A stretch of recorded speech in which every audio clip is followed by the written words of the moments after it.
Hello again, everyone. I'm Gene Valicenti. This is Beyond the Podium. We meet the candidates. Omar Bah, a Democrat running for the 2nd District Congressional seat to replace Jim Langevin. Omar, thanks for coming in. Thanks, Gene. Once again. Got a few questions for you. Everybody gets the same questions. In your own words, what differentiates you from your opponents? You have a few of them.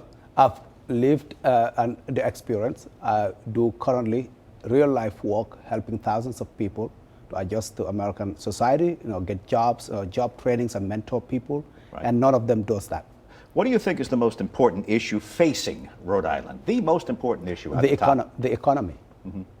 And you would work on that? Yeah, absolutely. I want to be in a subcommittee that has to do with HUD, housing and urban development, because I believe housing is at the center of almost every aspect of social life and economic life.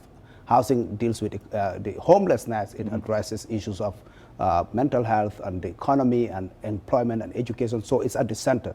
So those are things that I will advocate for, to bring resources to Rhode Island so that we tackle these issues. You have several competitors. How are you uniquely qualified to address that issue? How are you uniquely qualified? Well, I'm running to defend democracy because I've lived under a dictatorship, and I also live under a democracy, and I know democracy is a better option.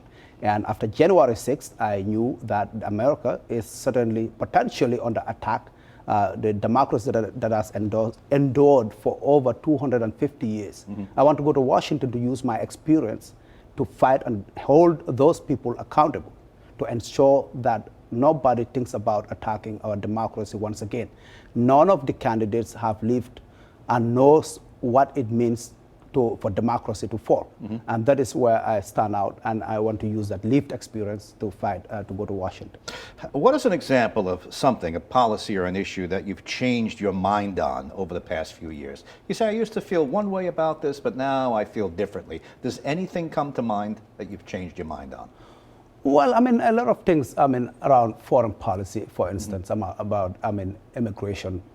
When Trump came, I became a fierce advocate for immigration, for instance. And I think immigration should not be a standalone thing, and it should not be left to the mercy of executive orders. There should be a robust economic reform policy, and our foreign policy should be tied to immigration. And look at 7.5 million people displaced in Ukraine, over 5 million in Afghanistan. And those people, a lot of them may end up in America. Look at the drug crisis in Latin America. These are things that we have to tie to our foreign policy, and that is because of the massive migration we've seen, and of course tied to climate change.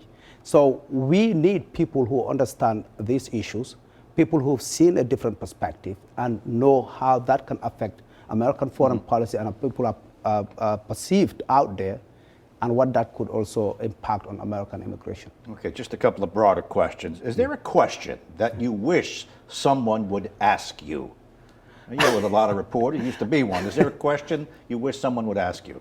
Well, I mean, people ask me all sorts of questions, but I think one important question is what makes me uniquely a better candidate. And I think I get that question too, because I think getting somebody who came here 15 years ago, got a bachelor's degree, 2 master's degrees, I went to Harvard, and then I got all the education because America gave me that opportunity.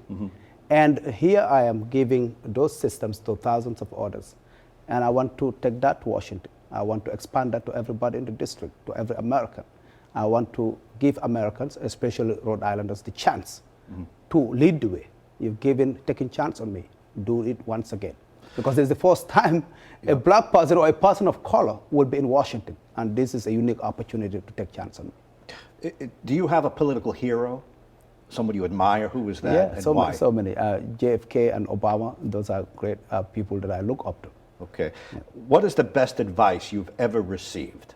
Could be as a child, it could be just yesterday. What's the best advice? Well, when I fled into exile in 2006, it was difficult to talk to anybody. There was not much social media wasn't that active. And the first time I spoke with my father, he did not, in my culture, people pray a lot. They use a lot of prayers. But I was surprised he did not say anything. He did not pray. The only thing he said to me, may you have the ability to connect with people wherever you are going. And that has been amazing to me. I came to Rhode Island without family or friend, without community. I was the only refugee from the Gambia, the immigrant community out of it. I was the only refugee from that country, but Americans welcomed me, gave me home and hope and opportunity, and the reason to believe that this would be home, and it certainly has been.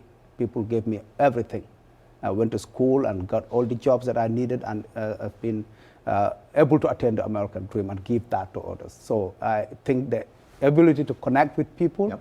and just really see the value in human interpersonal relations has been something that my father said to me that I will never forget.